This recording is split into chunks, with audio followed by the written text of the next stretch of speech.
I missed our son's school event. He looked crushed. My husband said, "You're always too busy anyway." So I took over the next one, and what happened there changed everything between us. I got there just in time for the applause. Not for me, for the kids. For the thing I missed by 7 minutes. Owen was still on stage, standing in the front row, scanning the crowd like he was trying to make someone appear by willpower. I was standing in the back, out of breath, heels clicking on the cafeteria floor, holding my work bag like that made me belong there. He didn't see me, or maybe he did, too late either way. Ian was 3 rows from the front. Didn't wave, didn't smile, just watched the stage like I wasn't there. When it ended, the parents moved toward the hallway. Ian stayed in his seat until Owen came out with a paper mask in one hand and that tight-lipped kid expression that says everything and nothing. I crouched down and opened my arms. "Hey, bud, I'm here now." He hugged me, kind of, not tightly. Ian stood a few feet away, looked me dead in the eye and said, "You missed it." I said, "I know, I'm sorry, the client." He cut me off. "You're always too busy anyway." He didn't say it cruelly. No edge, no volume, just like he was done being surprised by it. I didn't argue. What would be the point? The drive home was quiet. Owen hummed something from the play. I didn't recognize it. Ian stared straight ahead the whole time. Halfway home he said, "You don't have to pretend this one hurts more than the others." I looked at him, he didn't look back. "It's not about pretending," I said. "I just hate that I wasn't there." Nothing, just the sound of tires on the road, and Owen humming in the back. At home, I made pasta because it was fast. Owen barely ate. Ian said he had emails, didn't even sit at the table. I stood at the sink afterward, washing dishes in silence. No music, just water, soap, plates. I'd missed school events before.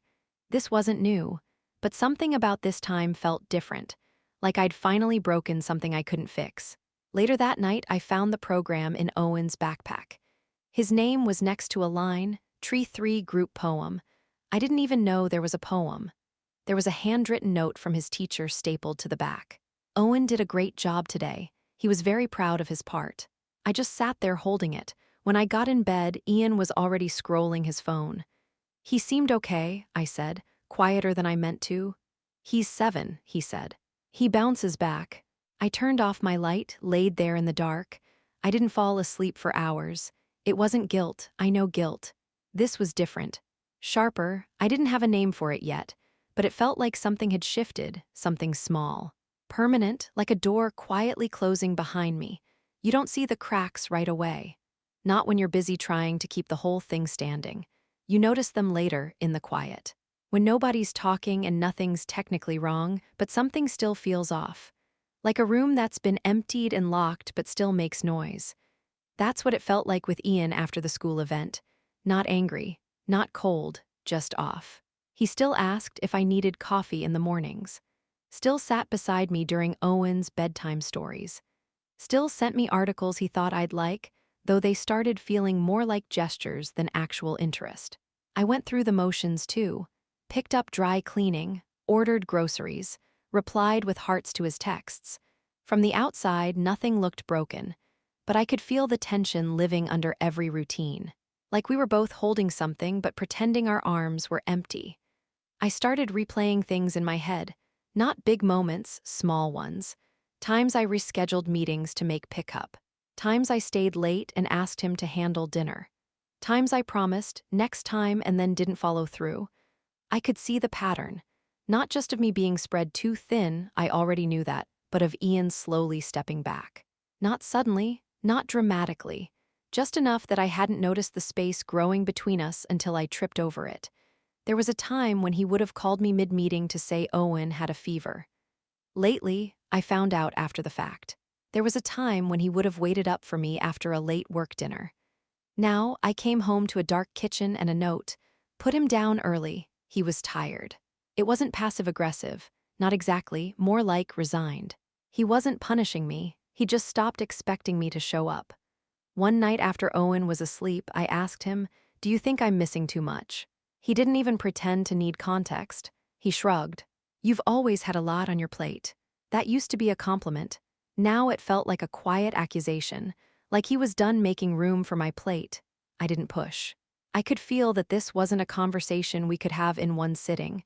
Maybe not in 10, maybe not at all. But something had changed in me after that school event. Not just guilt, not just regret, something deeper. I started paying more attention. To when Owen looked for me at pickup, even when he knew I wasn't coming. To how Ian didn't argue when I said I'd miss dinner, just said okay, and went back to whatever he was doing. To how much of our life I was managing in pieces, never all at once.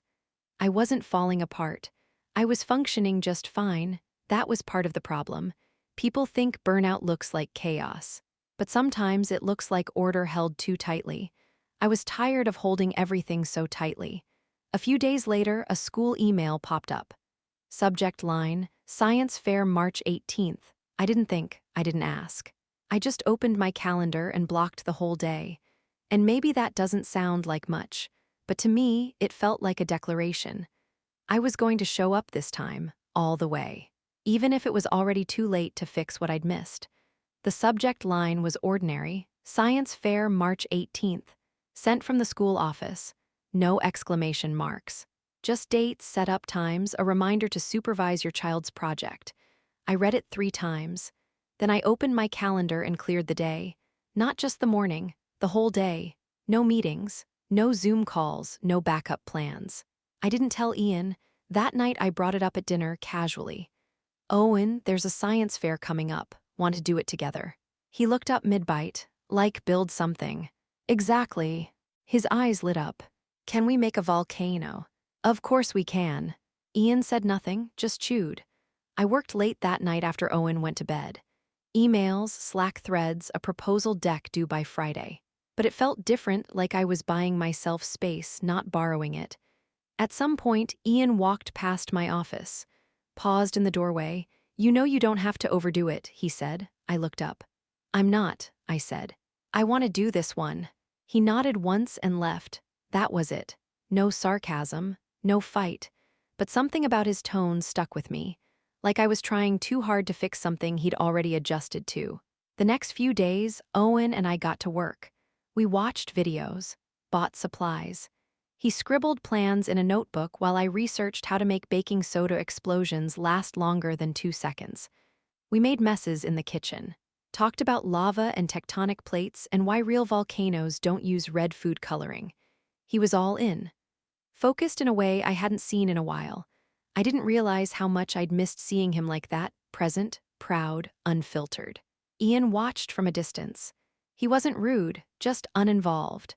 When I asked Owen to explain his project to him, Ian listened politely, said cool, then turned back to his phone. Later, I found Owen rechecking his volcano instructions in his room, whispering to himself like he was rehearsing. Do you want to practice with me? I asked. He smiled and nodded. You ask the hard questions. Like the judges. It wasn't just about showing up anymore. It was about showing him that I could, not with a calendar reminder or a last-minute text, but with my full attention. My energy, my time, even if it came wrapped in guilt. Even if it felt like I was chasing a version of myself I should have been all along. On Saturday, we went to the craft store. Owen picked out a display board. I picked out glue sticks. Ian stayed home. I thought he might come, Owen said, half a question. He's letting us take the lead this time, I said. I tried to smile when I said it. I'm not sure I pulled it off. That night, while Owen slept and the house was quiet, I stared at our kitchen wall calendar. There were things on there with my name next to them, deadlines, events, meetings, and there were things without names at all. Doctor appointments, laundry, grocery runs, return library books. I didn't remember writing most of them, but they were all mine. Every unclaimed task had become mine by default, and somehow I'd let that feel normal. I wasn't angry yet, just awake, and that was new. By the second week of volcano prep, Ian had disappeared from the project entirely. Not physically, he was still in the house, still making coffee, still sitting on the couch, still forwarding me emails I forgot to respond to, but emotionally, logistically, checked out. At first, I gave him the benefit of the doubt. I'd said I'd take the lead, hadn't I? Maybe he was giving me space. But it started to feel like more than that. Like he was relieved. Like stepping back from this one event was his quiet way of settling a score I hadn't realized we were keeping. One night, I asked if he could help Owen cut out some construction paper pieces for the backdrop. Nothing complicated, just shapes. Ian looked up from his laptop. "Didn't you say you wanted to handle this one?" It wasn't a question.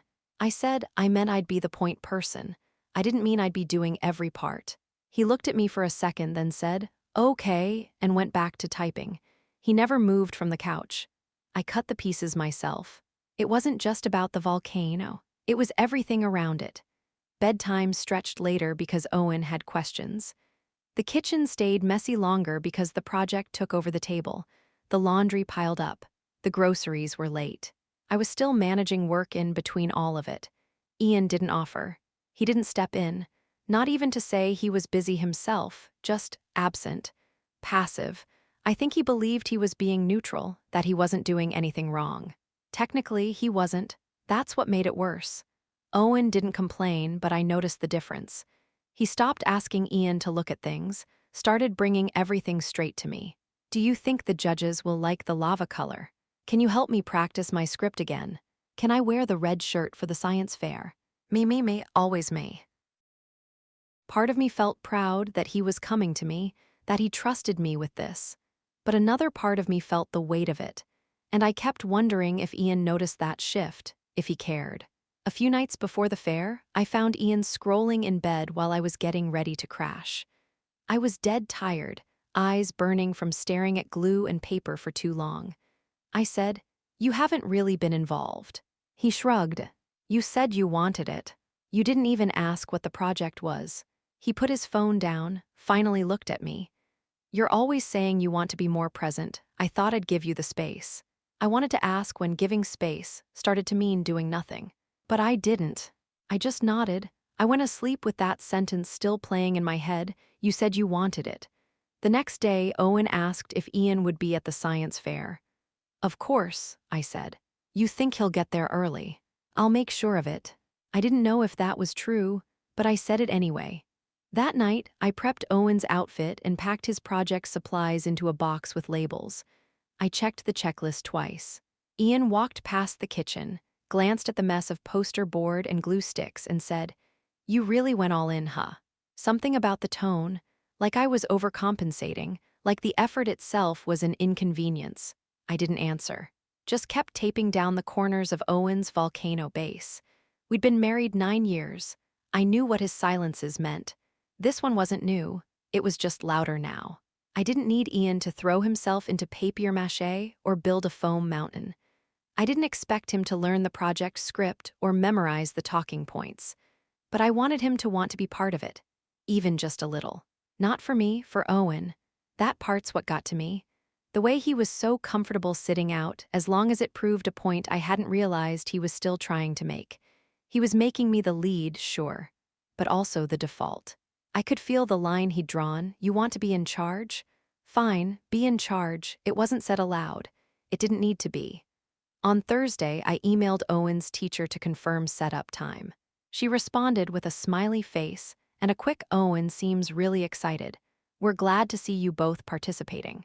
Both, I stared at that word for a long time. Friday night, the volcano cracked, literally. The base split when I tried to move it to the car for a test run. I cursed it under my breath and reached for glue and duct tape. Owen stood next to me in pajamas, trying not to look crushed. "We can fix it," I said. He nodded, eyes big, blinking hard. Ian was on the couch, half watching some nature documentary, didn't say anything. I worked on that volcano until 1 layers of patchwork. Hair dryer between coats. Swearing quietly so I wouldn't wake Owen, my back hurt. My hands were sticky. Ian went to bed around 11, didn't offer to help, didn't even say goodnight. By the time I crawled into bed, the house was dead quiet. I stared at the ceiling, completely wired and completely exhausted. That's the part no one sees, not the big blowouts, not the shouting. Just these moments when you're holding everything alone and the person next to you is acting like that's normal. Like that's fair. I used to think emotional labor was an abstract idea. Now I felt it in my spine and in the silence between us. The silence was starting to feel like its own kind of decision. The volcano held, barely. I woke up early to check it, standing barefoot in the kitchen while the coffee brewed. The base was stable. The cracks were still there, but hidden under the layers I'd patched and painted until 2 in the morning. It looked good enough. Not perfect. But steady. Owen came in, still in his Star Wars pajamas, and lit up when he saw it. "You fixed it." "We fixed it," I said, even though he hadn't been awake for any of it. He grinned like he believed it anyway. Ian walked in 10 minutes later, already dressed, keys in hand. "I've got that early meeting, but I'll be at the school by 10. He looked at the volcano once. "Looks intense." That was it, no question about how late I'd been up. No "good job," just a glance and a neutral comment before he walked back out. I didn't expect fanfare. But I think I'd hoped for something, recognition maybe. Or even just the basic curiosity you show when your kid and your wife spend a week building something that now takes up half your kitchen. Nothing. I packed everything up carefully. Display board, handouts, a labeled bottle of lava solution. Owen double-checked his cue cards in the car, legs swinging under him. "I hope I remember everything," he said. "You will," I told him. "But if you forget, it's okay. Just talk about what you learned." He nodded and went quiet. Focused. At a red light, I looked at him in the rearview mirror. He was mouthing the words to his presentation. My chest ached, not in a dramatic way, just that dull, persistent pressure you get when something matters more than it should. I wanted this to go well, not because of the project, because it felt like a test. Of me, of us. The school parking lot was already full. Kids in button-downs and sparkly headbands. Parents juggling foam boards and cardboard models. Owen's volcano sat proudly in the backseat, intact. I helped him carry it in while other parents smiled and made small talk. I nodded politely, distracted, scanning the crowd for Ian. He wasn't there yet, not a surprise. Inside, we found our assigned table. I helped Owen set up poster first, volcano center, cue cards on the side. He arranged everything just the way we'd practiced. He was so careful, so serious. "I think it looks awesome," I told him. He gave me a small smile but kept adjusting his props. I stepped back and let him have his space. A few minutes later, Rachel, his teacher, came by. "He's been talking about this all week," she said, smiling at me. "Told me my mom and I are building something huge. He said you work too hard to smile, but you smiled a lot this week." I blinked. I hadn't realized Owen noticed that, or that it mattered enough for him to tell someone. "Thanks," I said, trying to keep my voice steady. Rachel nodded like she already knew. I stayed nearby while the judges started making rounds. Not hovering, just close enough that Owen could see me if he needed to. At one point, he looked up, made eye contact, and gave me a thumbs up. I smiled. And for the first time in a long time, it felt real. Ian arrived around 10:30. No rush, no apology. He stood beside me like nothing had happened. I glanced at him, expecting something. A check-in, a "how'd it go?" He said, "Looks like he did fine without me." Not even sarcastic, just factual. I didn't answer. Because honestly, it was true. The rest of the fair went smoothly. Owen presented well. The volcano fizzled on cue. The crowd clapped politely. A few kids asked questions and he handled them like a pro. I watched him beam with a kind of quiet pride I hadn't seen in a long time. And for a moment, it felt like all of it, the sleepless night, the glue stains, the silent resentment hanging between me and Ian, was worth it. Not because it fixed anything, but because Owen felt seen. Afterward, we helped pack up. Owen carried the poster. Ian carried nothing. I didn't ask. When we got to the car, Owen said, "This was the best day." He said it in the backseat softly, like he wasn't sure we'd hear. I looked at Ian. He was already checking his phone. We stopped for burgers on the way home. Owen talked the whole time. About the other kids' projects, the judge's clipboard, how one girl made a working windmill and he wanted to try something like that next year. I nodded and smiled and made encouraging noises. Ian scrolled between bites. That night, when Owen was in bed, I started cleaning up the leftover supplies in the kitchen. The scissors, the glue, the half-used poster board. Ian came in, leaned on the counter, and said, "He really enjoyed that." "Yeah," I said, not looking up. He paused. "You did good." I stopped folding the poster board, just stared at it for a second. I said, "Thanks." And that was it. He left the room. I finished cleaning. It's strange what feels heavier than anger. Sometimes it's the absence of it. The blank space where you expect someone to meet you halfway and they just don't. I was starting to realize I'd carried more than just the volcano. I'd been carrying the whole story. The gym buzzed with too much noise for a Saturday morning. Rows of folding tables, kids wrangling last-minute glitter, parents angling for good photos. You could tell who built the projects with their kids and who built them for their kids. Some displays looked like Pinterest boards. Others were held together with uneven tape and ambition. Owen's table was somewhere in the middle, not flashy, but solid. Real. He looked calm, focused. His shirt was tucked in crooked and he had a tiny smear of red paint on one knuckle that I couldn't bring myself to wipe off. It felt earned. I got there early, before the rush, before Ian. Owen smiled when he saw me. One of those small, relieved smiles like he wasn't sure I'd actually come through, and now that I had, something inside him could settle. "I saved you a seat," he said. "I won't sit the whole time," I told him, "but I'll be close." He nodded like that was exactly the answer he wanted. The first wave of parents drifted through slowly. Some kids talked nonstop. Others froze. Owen stood tall and did his script twice before the official judging even started. Once to a curious mom. Once to a girl from his class who looked impressed and a little jealous. I stayed off to the side. Just enough to let him lead. That's when Rachel came over. She looked at Owen, then at me. "He's been waiting for this all week," she said. "I know," I said. "I almost ruined it with too much lava." She smiled. "He told me something the other day. Said you work too hard to smile." I didn't say anything, just let the sentence sit there between us. Rachel didn't fill the silence, just waited gently. I finally said, "He noticed that a lot. Kids his age notice everything," she said. "They just don't always have the words for it." I nodded because yeah, I'd felt that too. She gave me a look kind but clear. "You being here. He won't forget it." Ian showed up around 10:45. He didn't text, just walked in like it didn't matter he was late. He smiled at Owen, high-fived him, said, "Looking good, buddy." Then stepped back like his presence alone ticked the box. He nodded at me, I nodded back. That was the extent of it. He didn't ask how the presentation went, didn't look at the volcano closely, didn't ask about the lava or the hours it took to fix the crack. He stood beside me, arms crossed, phone in one hand, like a spectator who wasn't quite sure what he was watching. The judging happened in waves. 3 adults with lanyards and clipboards rotated through tables. When they got to Owen, he lit up. He walked through his script like we'd practiced, clear, confident, steady.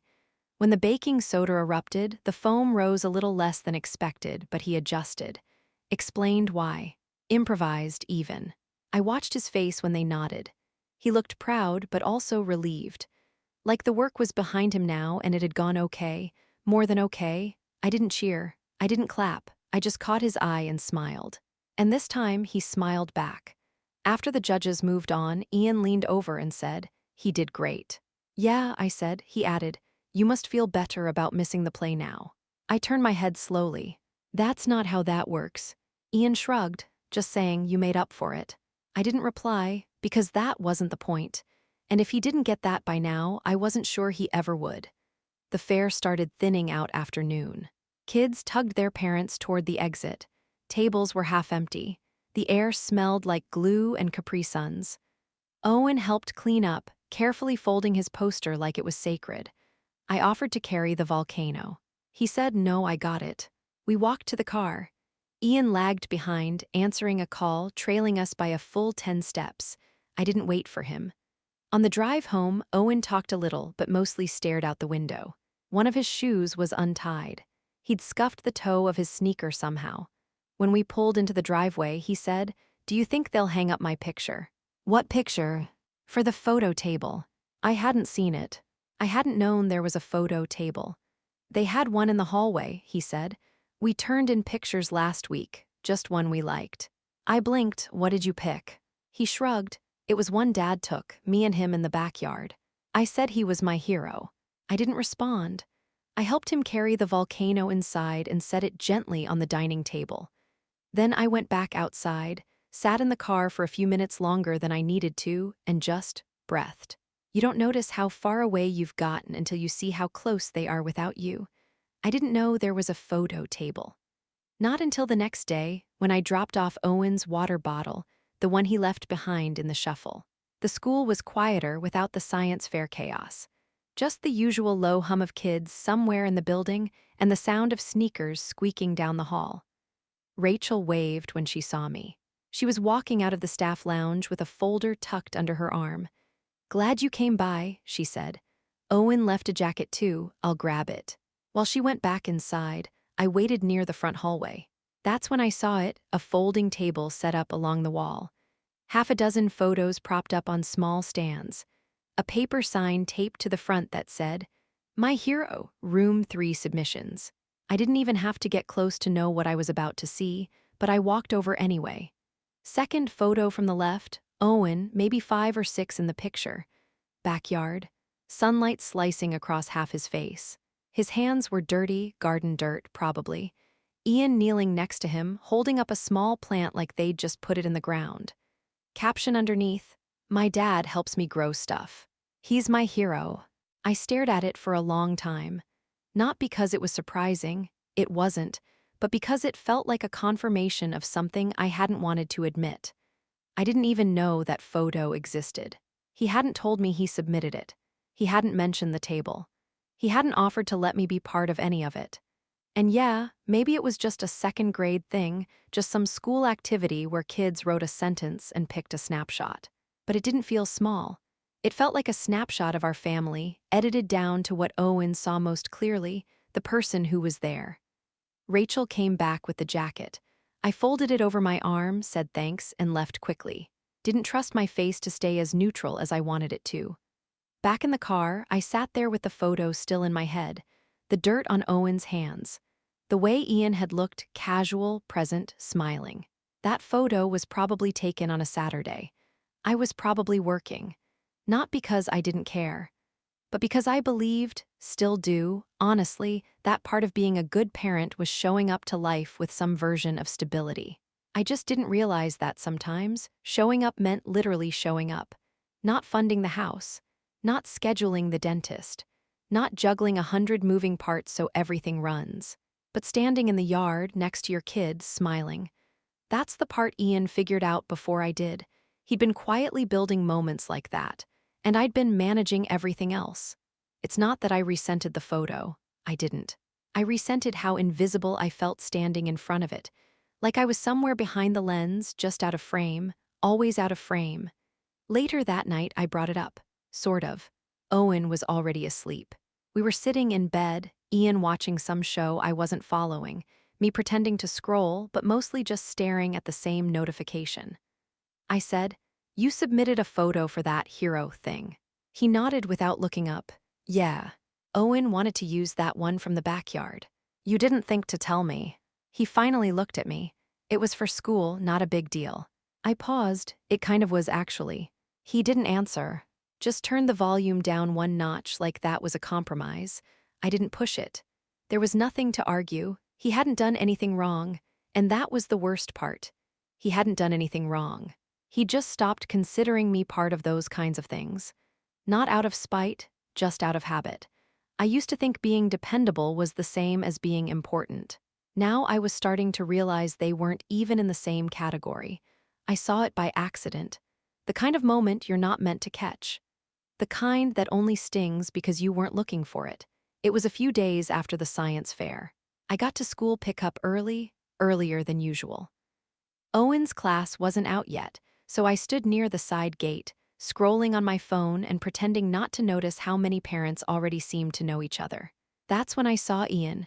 He was across the courtyard, near the garden area, talking to one of the moms, tall, brown hair, yoga pants, that easy confidence some people carry like it's built in. They were laughing. Not loud, not performative, just casual, comfortable, and Ian, he was smiling. Not the polite, default smile I'd gotten used to, not the tired half smile he gave me when I walked into a room. This one was different. It was light, familiar, alive in a way I hadn't seen in months, maybe longer. He didn't see me at first. I watched him for a second, not spying, just caught.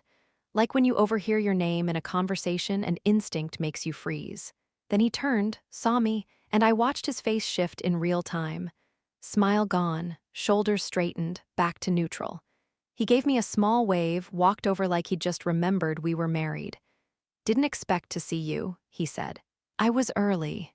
He nodded, didn't explain the conversation, didn't mention the laugh, just looked toward the classroom like he was tracking the time. We walked back to the car in silence.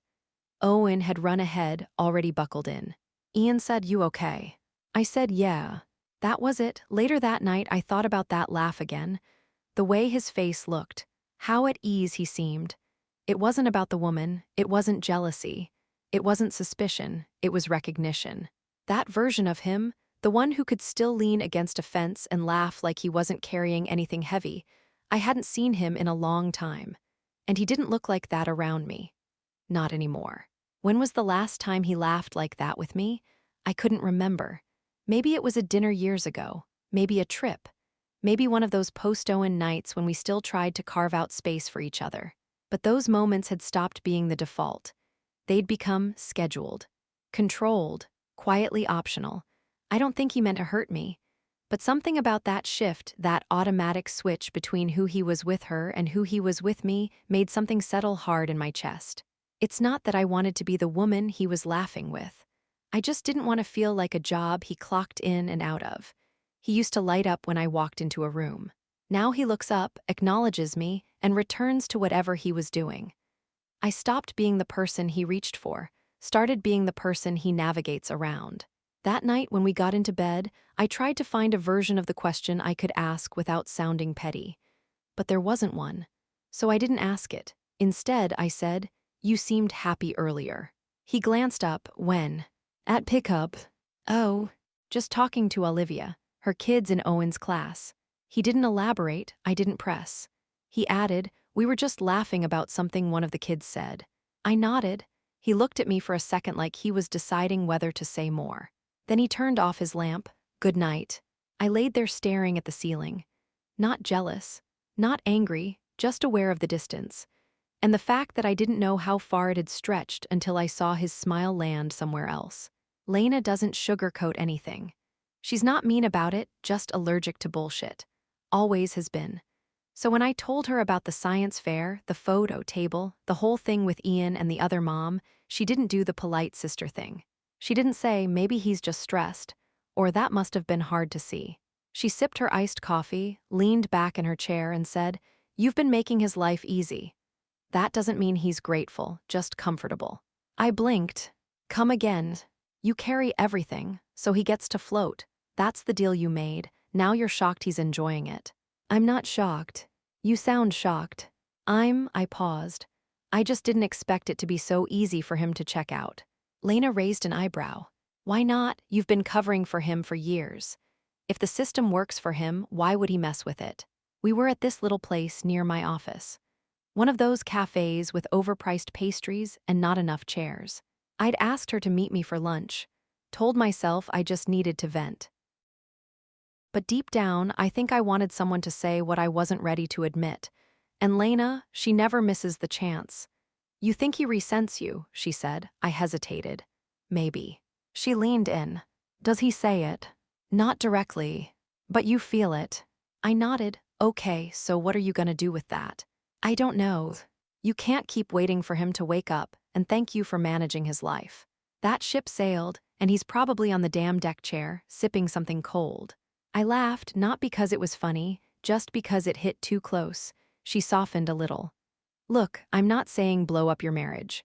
I'm just saying maybe stop pretending that being the reliable one makes you safe from disappointment. It doesn't. It just makes you tired." That one landed. Tired wasn't even the right word anymore. I'd moved past tired. This was something else, the kind of worn down you only feel when you keep showing up for someone who stopped noticing. Lena stirred her straw around her cup. "You always had to be the steady one. I get it. I admire it. But being steady doesn't mean swallowing your own needs until you disappear." I stared out the window for a second. A mom walked by with a toddler in a sling and a juice box in her back pocket. She looked like me a few years ago, multitasking, overstretched, still thinking she could hold everything in place if she just tried hard enough. I said, "I don't think he's having an affair, but it feels like something's left the building." Lena didn't flinch. Maybe it has, or maybe you left and didn't notice. That made me look at her. Sometimes you leave first, she said. In small ways, you stop reaching out. You stop laughing. You forget how to look at each other like people and not just coworkers trying to keep the house running. I looked down at my hands. I don't want to hate him, I said quietly. You don't, she replied. You're just finally seeing him. When we stood to leave, Lena gave me a long look. Not pity, just clarity. Stop waiting for him to read your mind, she said. Say the thing or don't. But either way, make a choice that has you in it. That stuck with me the whole drive home. Because she was right. I'd been so focused on fixing, managing, compensating, I hadn't made a choice in months that was really mine. And maybe it was time to stop narrating my own silence like it was sacrifice, and call it what it really was, hiding. That night, I didn't wait for the right moment. I just said it. We were brushing our teeth in silence, the kind of silence that had become routine, not awkward, not tense, just quiet, like we were both listening for a sound we didn't expect to hear anymore. I turned off the faucet, wiped my mouth, and said, I saw you with her. At pickup. Ian looked up from the sink. Okay. I saw you laughing, you looked, I paused, like someone I don't see anymore. He met my eyes in the mirror, toothbrush still in his hand. You mean Olivia's? I don't care who it was. He didn't rush to explain, just put down the toothbrush and leaned on the counter. His shoulders dropped like something in him gave up pretending. She listens, he said. That was it. No denial. No performance, just those two words. Flat, honest. And somehow they hit harder than anything else he could have said. I didn't cry, didn't flinch. I just stared at him like I was finally seeing something I hadn't let myself name. You think I don't? I asked. He shook his head. It's not that, it's just, he struggled for a second.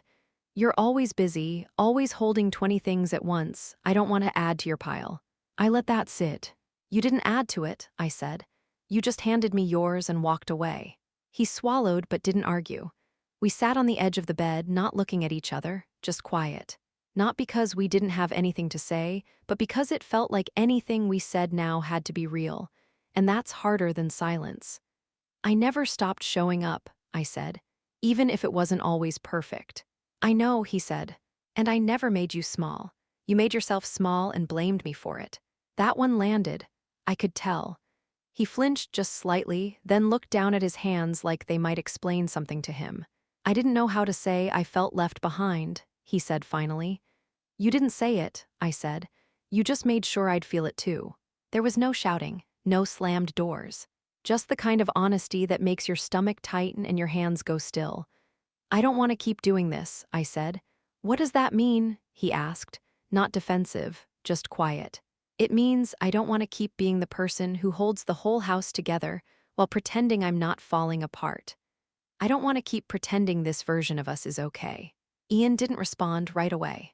He just nodded, slow, like the weight of what I'd said wasn't news, just confirmation. We didn't fix anything that night. There wasn't a big decision, no pact, no closure, just space. And for the first time in a long time, I let the space stay open instead of rushing to fill it. Because maybe what we needed wasn't a fight. Maybe we needed the truth, even if it broke something, even if it didn't come with a plan. Just truth on its own, that was enough to start with. We didn't talk much the next morning. Ian made coffee. I packed Owen's lunch. Our movements were polite, efficient, quiet.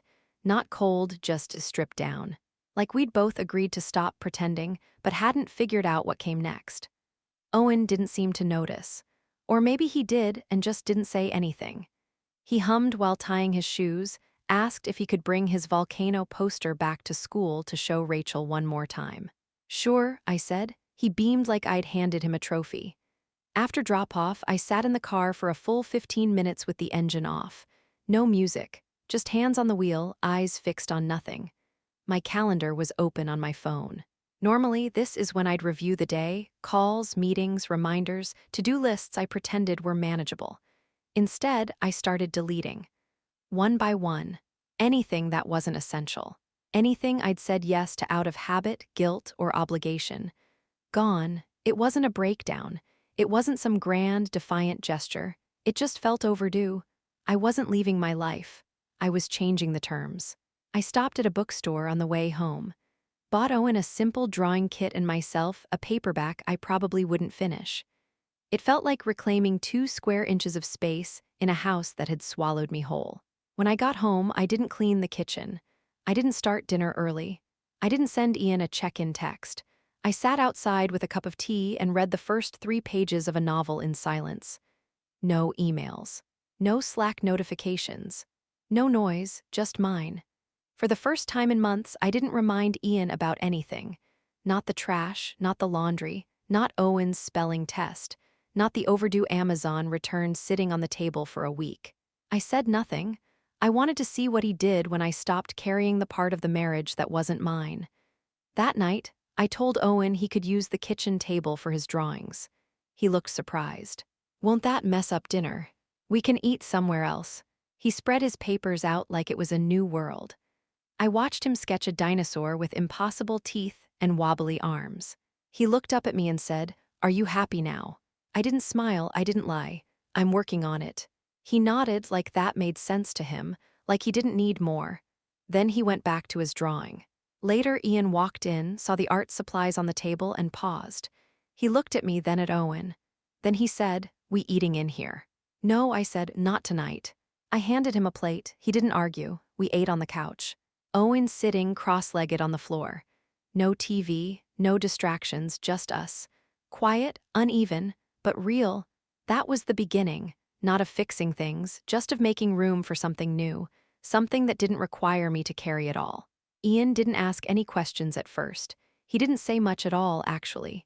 He noticed the gaps, the things I stopped reminding him to do, the small systems that no longer ran on their own. Trash wasn't taken out. Groceries got halfway done. Owen's permission slip sat unsigned until I placed it, silently, in front of him.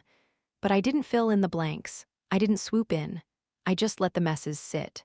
And slowly, Ian started stepping into the empty space. Not consistently, not smoothly, but enough to notice. He loaded the dishwasher without being asked, forgot the soap the first time, tried again. He picked up Owen from school twice in 1 week. Missed snack once. Bought him a cookie the next day to make up for it. He wrote spelling test Friday on the fridge in his own handwriting. I hadn't seen him do that since preschool. None of it was remarkable, but it was new. Because for years, I'd built my life around anticipating everything before it was needed. I made the invisible parts of our home run silently. Now I was stepping out of the role. And Ian had to decide who he was without me playing director. I didn't make speeches. I didn't guilt-trip him. I just stopped doing the work for both of us. And what surprised me wasn't how quickly the gaps showed. It was how he didn't resist stepping into them. Not all at once, but piece by piece. Almost like he'd been waiting for permission. Or maybe like he didn't realize how much space I'd taken up until I moved out of it. On a Saturday, I took Owen out, just the two of us. Not to run errands, not to multitask, just to be together. We went to the park, got hot chocolate, sat on a bench while he told me the plot of a book I'd never heard of. When we got home, Ian had cleaned the kitchen. He'd started a load of towels. I didn't praise him, but I noticed. And he knew I noticed. That night, after Owen was in bed, Ian sat on the couch across from me. He didn't have his phone in his hand.